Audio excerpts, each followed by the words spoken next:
Welcome to On the Edge with April Mahoney Brains. Here, this is the spot where the conversation is pointed, the guests are sharp, and the responses are never dull. Welcome home, Brains. There's only one requirement to hang out on the edge, is that you open your big brain and close your small mind. Did you bring your thinking caps? It's time to put them on, because the conversation starts now.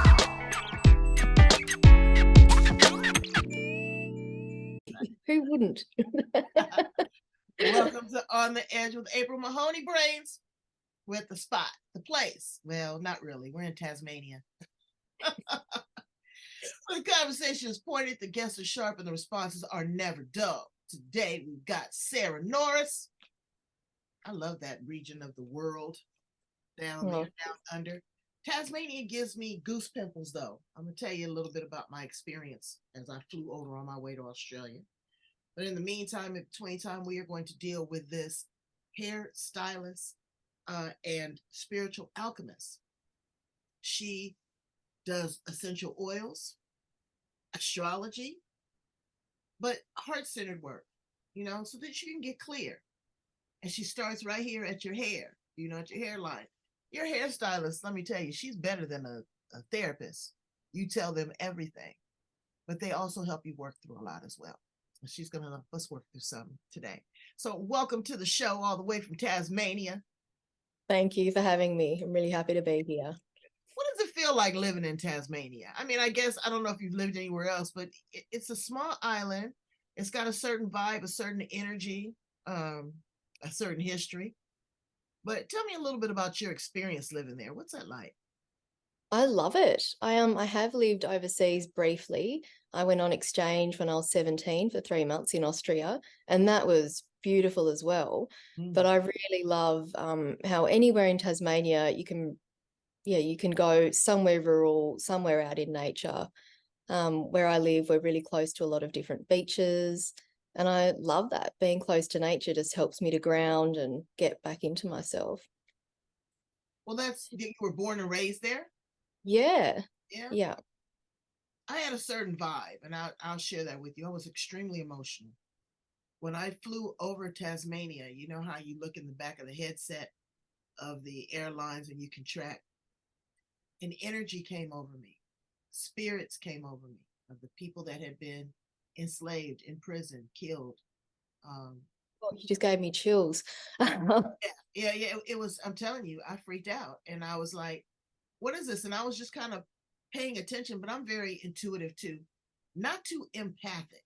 I kind of shield other people's stuff. I ain't trying to carry that, but I could feel this energy, the same energy I felt when I came from under the subway, 9/11. Spirits they just attached to me, and I was wondering, what is this all about? It's a very spiritual place there. Is that spirituality and that connection with nature still very prominent among the people that live there? With some people, yes. There's a bit of you would feel it too, like a bit of a split with people. With some people are staying connected to nature, and other people just seem to be connecting off somewhere else. Tasmania does have a pretty dark history. When the settlers came, they basically massacred the Indigenous people of Tasmania, and that energy and the spirits are definitely still connected here. Yeah. Is it like a reconciliation, or are people still separate? I think there's a lot of separate. Yeah. That's going on a lot in the world. What do you think, Sarah, we can do to unify the love of humanity? We don't have any choice of the color of our skin. Our Creator has decided that for us. Our social and economics, we can do something about that. But our children, what are we pouring into them about being decent human beings and respecting one another and the earth? What do you think we can do? Honestly, I think we just need to connect back to ourselves and back to nature again. It's probably the biggest thing we can do, is learn to connect to ourselves and try not to fall into all the social conditioning that's all around us. It's everywhere at the moment, especially. It's rampant, like on social media, in politics, everywhere. I call it politics. I don't call it Politics. politics. Everybody's tricking you up. Everybody's got some trickery, you know, and nobody's telling the truth. They're doing whatever it is. They're creating their narrative. But what you do is you are able to gauge into the stars. How did you get into astrology? I've always been interested, but I didn't, I suppose in 2020, when everyone had a bit of time to rethink what they were doing with their lives, I had an opportunity to sit back and find an astrology teacher, and I started studying with her, and that was it. And I was hooked, loved it. And that's, when I started formally studying. How does that, looking into the stars, how does that help us facilitate, navigate? Because sometimes people will say, oh, this is, you know, this is witchery. This is you're dealing with the unknown. You know, Christians, I'm a Christian, and they will steer you away from that. But I think that it is a compass. I'd say it's another tool. It's another way of figuring out what lessons you need to learn to grow on your journey. I don't think it doesn't matter what way you do it, as long as you're doing it, as long as you're making the effort to grow and learn and become a better person. And not be afraid. Yeah. I mean, fear is when you wake up in the morning, you don't know what lies ahead of you once you step outside that door. Once your feet hit the floor, you know, instead of entering it with grace and gratitude and curiosity and respect, if you use those 4 key elements, I think that you would be guided in the right direction. So you're also a hair stylist. Yeah. All right. So what is going on with the hair? Now, as I said in the introduction, you know, the hairstylist is like a therapist. You know, everything from, girl, I done bounced a check, to he's cheating on me, to I'm cheating on him. So you hear everything, and you have to be a confidant. But again, with your insight and your intuitiveness, how do you support your clients from the head down? Oh, I suppose I'm really good at picking out what people want with their hair.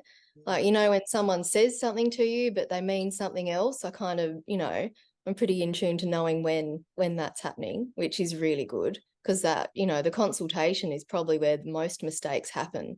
It's one person's thinking one thing, one person's thinking another thing, and and then, you know, what the client wanted and what the hair they've got are not the same. So I'm good at picking that out, but I suppose like also good at reading whether someone doesn't want to talk that much today, or if they just need space, or if they want to have a bit of a joke and a laugh. But it's very relaxing. Can you do a good shampoo, girl? I tip extra. If you shampoo my hair really good and you give me an ice cold rinse, honey, you got a $20 tip coming for sure. Is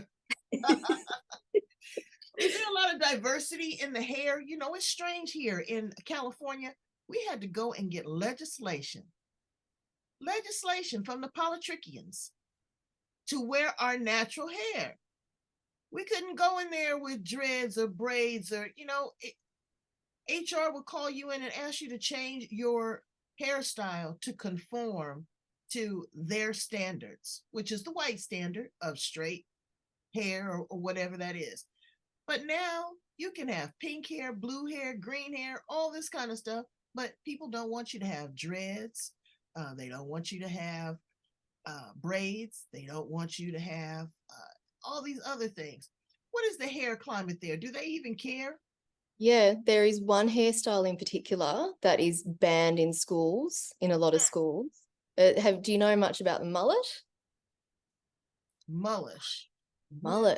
It's so it's a hairstyle. If you Google Australian rules football, you'll see heaps of them. And this is one of my favorite hairstyles to do. It's basically really short and neat at the front, and then just long at the back, just completely messy and long at the back.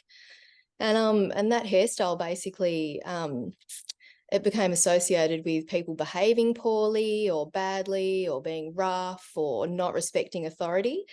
And yeah, so that hairstyle has had a bit of a rough time, but I noticed a lot of white Australians do bubble dreads, and that's where their hair is not, bubble dreads. I do know what they are. I don't know how to do them. Well, you know what, and I say this with respect, neither do the people that wear them.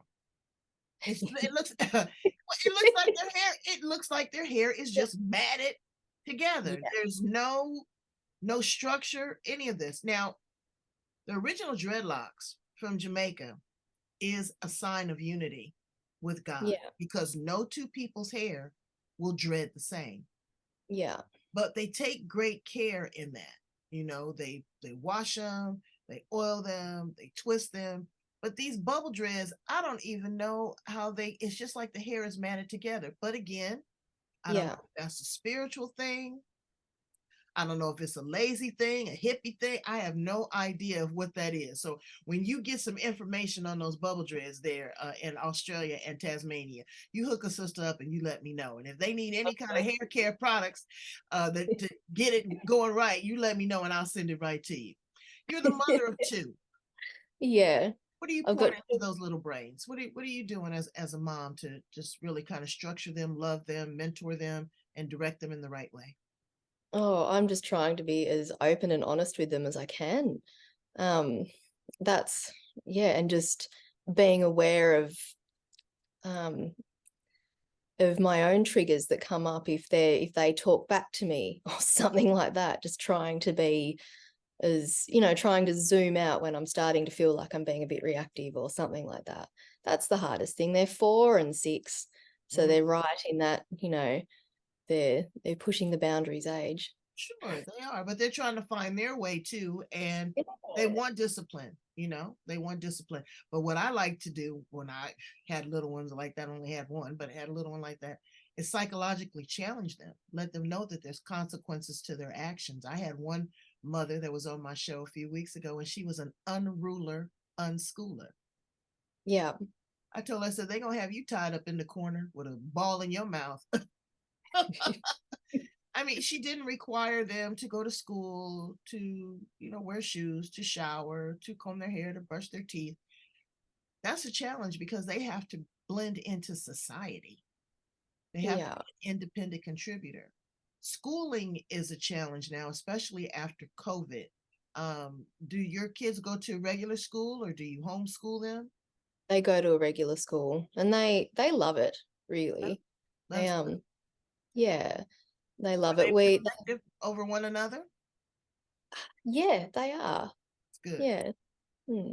Because that's a lot of problems that happen too. Now, you are a survivor of domestic violence, and not kind of going into that too much, but was that your kid's dad? Yeah. Yeah. And so what was your aha moment? You said, I'm not taking this joker no more. I'm out of here. When I found out I was pregnant with the second one, with my little one, Miller, that really, that was the thing that really cracked me open into thinking, I just can't keep living like this. I've got a baby, I'm pregnant, I need to look after myself. And that, so. What would you say to a woman that's in that situation right now that, is wanting to break through, but feels that they don't have any options, they don't have any choices, they don't have any support, there's nobody they can trust? What would you say to her? Oh, you can do it. If I can do it, you can do it. Definitely. Did you have support? Did you have, friends and family that you could turn to, or were you keeping the secret? Oh, well, a lot of people that I did tell thought that I was crazy because he was very, charming, easy to get along with kind of person to them. So that was really hard because I had people going, oh, Sarah's, something's going on with her. Maybe she's got postnatal depression. But I have a couple of friends who witnessed the behavior. So they were there 100%. And my parents didn't witness it, but they had my back as well. So, and my brothers, I've got 2 lovely brothers as well. So I did have good support. That's good.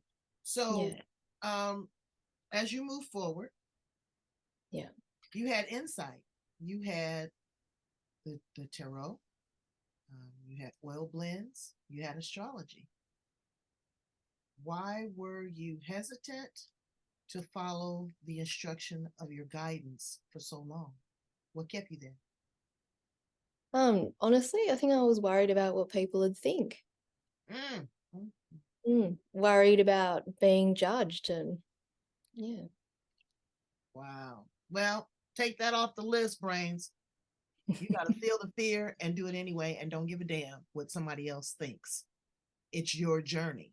Your responsibility is to put your hat on, give it a good hairdresser, and work on your thinking cap. That's what is important. Personal strength and empowerment is very important to you.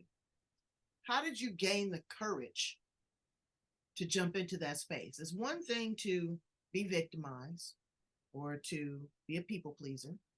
It's another thing to try to find a direction, but it's a totally different course of action to say that you are able to empower others, because empowerment is something that comes from within.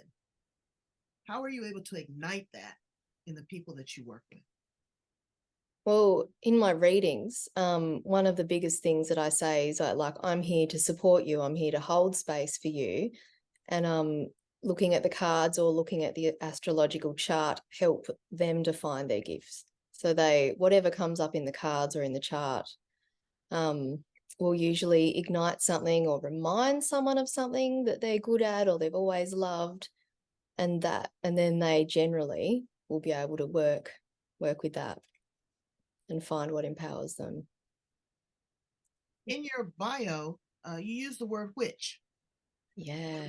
Witch, as I said, look, it lights you up. Whoa. It has always gotten a negative connotation, but it holds power. Yeah. And so it doesn't have to be negative.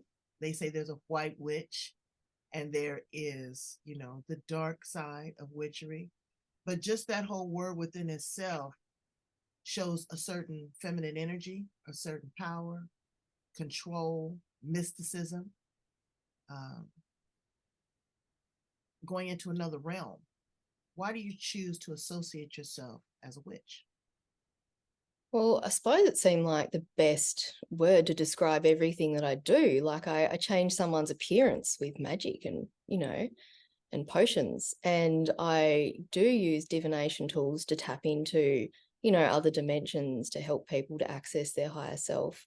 But I don't think there's anything wrong with that. And I think that using the word witch and using it with that positive spin on it will hopefully help to change the stigma behind the word, because it is that, that powerful feminine energy that we really need to be supporting at this time, really, rather than demonizing it and putting it down.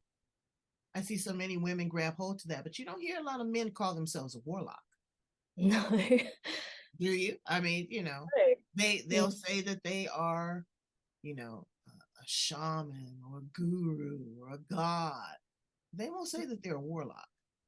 And there are a lot of them out there, or being under the influence of that. There's a lot of people now that are going into psychedelics. And I'm not saying that that's you.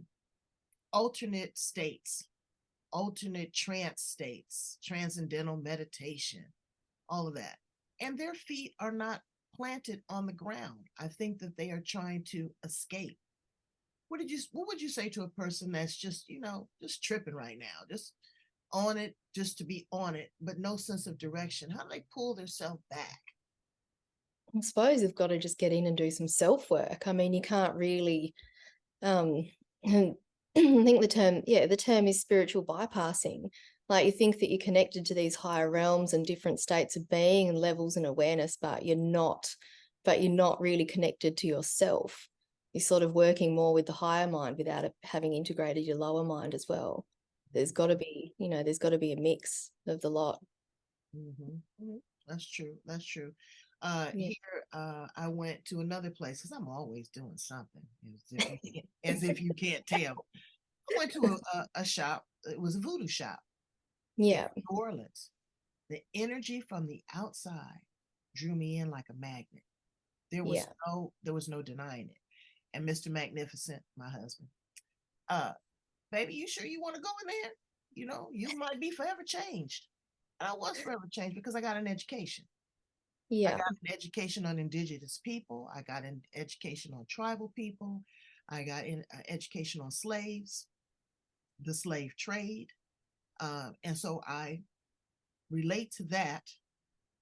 And I have a newfound appreciation for that word, like I have a new now appreciation for the word witch. I won't be so quick to not judge, but second guess, because that's my boundary. And I have strong boundaries. You know, if it don't feel right, smell right, taste right, it's out. Have you established new boundaries for yourself? Do you you think you make better choices? You know, when you pick a suitor, someone that you're going to bring around your children, that you're going to bring into your astrological space, that you're going to bring into your heart, are you able to make those better choices now? Absolutely. After being through what I've been through and learning that my boundaries were quite flaky, I wasn't sending out a clear message of what I was willing to accept and what I wasn't. I didn't have a clear sense of what I wanted.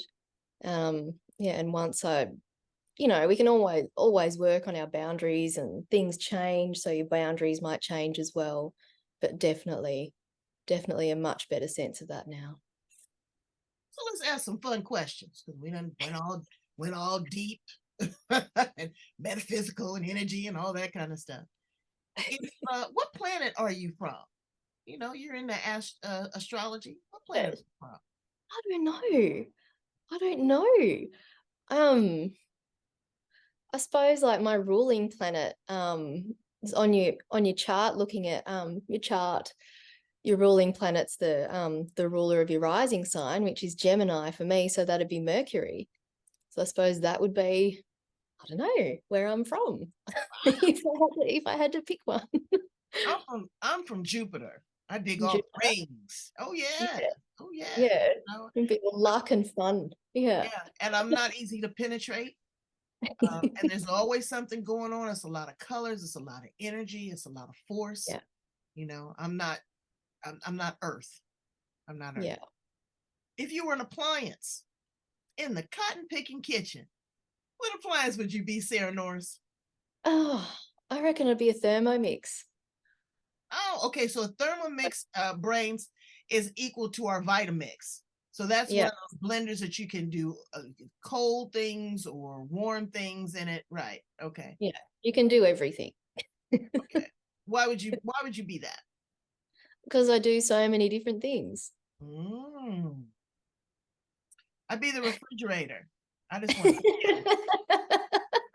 want to chill, and if it gets, if it gets too bad, I'll just put you in the freezer. If you had 3 magical wishes, anything, what would they be? Oh, I've always wanted this since I was a little kid. I'd love to be able to fly. That has always been a wish that'd be really cool. I'd love that. I'd love to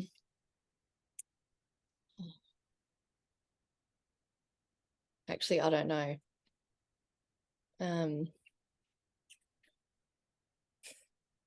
I might have to pause and edit out this bit.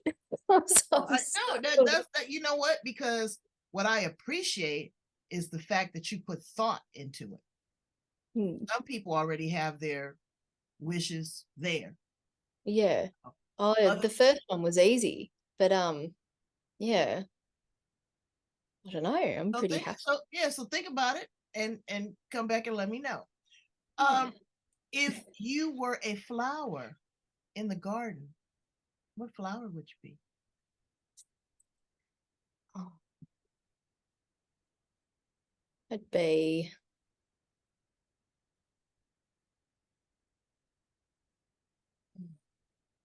just trying to think of, we don't really have many in our garden at the moment. Well, maybe it's time to get the kids out there and do some planting. It is. Some blooming. And I mean, you could be a plant, You could be, you could be a flower, but as long as we're rooted, and I think that's what's important. Yeah. As long as we cultivate the soil, as long as we rise, as long as we bloom, and as long as we share the seeds and the pollination of life, that's the most important thing. If you were a car, what kind of car would you be?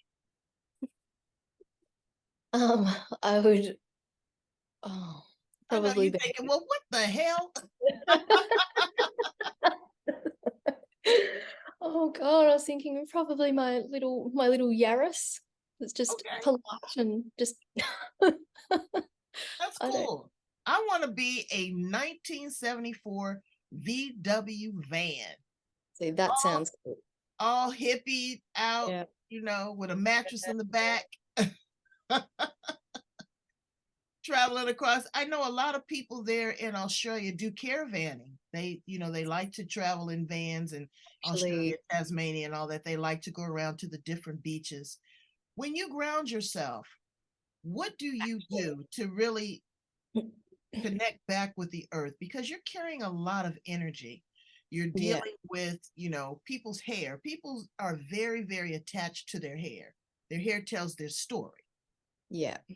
Um, and what grounds you? Getting back out into nature. And I've figured out what car I'd be now. I would be my partner has a cruiser, this cruiser that's pretty much unbreakable, and we went away in that on last week. We had some time without children, and we took off for 3 nights just into the wilderness, and we went full driving, and we broke a bit of the car, but luckily it kept going. So But again, it's the what sort of car adventure. I'd be. Yeah. It's Mm. exploring. It's exploring with your partner when you break down. Yeah. The car breaks down. Does everything break down, or do we just sit here and try to figure it out? Yeah. Come together. So that was a great experience. That was a learning experience in Yeah. tolerance and discipline. So I totally get that. Yeah. So what do you want your legacy to be, Sarah Norris? How do you want to be remembered and thought of, sought after in this thing called life? Oh, I hope that I'd inspire people to put work into growing as people and working on being better people and bringing positivity into the world and making people feel good as well, like especially with hairdressing. Yeah. Okay. Well, I have enjoyed this conversation with you so much. I like to get in your head, and that's what I think I did. You are beautiful, you're young, you're vivacious, you have a sense of direction, you've got astrology, you've got a compass. Follow your North Star, okay? Thank you. Tell my brains how to get in contact with you, work with you, get their hair done, and get them some dreads or a mullet. Well, so if you're in Tasmania, I work for myself. So if you want to contact me on Instagram, on Facebook, I'm called the Hair and Spirit Alchemist. And I have a website that's under construction, but that does have a link to my email as well. And that is www.sarah-norris.com.au. Yeah, so that will be up and running soon, which is cool. Okay, and so if they want to they want to get down and dirty with some astrology and try to figure out what's going on with their tarot. You do tarot as well? Yeah. Astrology, an astrology reading, a tarot reading, and an essential oil blend that's tailor-made for you, I can do. Wow, an essential oil blend, brains. We just had an herbalist on the show. Actually, I need to turn you on to her. You might know her. She's in Tasmania too. Yeah. And let me tell you, she was like, she's got the blends for you. Yeah. So you gotta see what that is. And topicals, again, are very powerful. The skin is the largest the largest organ on the body. And to be able to put something on you that penetrates, but you want to be careful because herbs are very powerful as well. I tell the story all the time how I got some herbs from China, girl, and I came back, I was hallucinating. I mean, I was tripping. So you got to be careful about what you do and how you consume, but what you put in this thing, this vessel, this temple that you call a body. Thank you so much for being here. Brains, go ahead and handle your business. Get your hair done. Get your cards read. Get your astrological sign read. And like, love, and share this podcast and others on the edge. Go to LinkedIn, Twitter, Instagram, Facebook, YouTube, iTunes, Spotify, yada, yada. I can sing them to you, okay? But I need you to do that for me. Thank you so much, Sarah Norris. You are a queen. Thank you so much. Or should I say, you're a witch. Bye, Brains.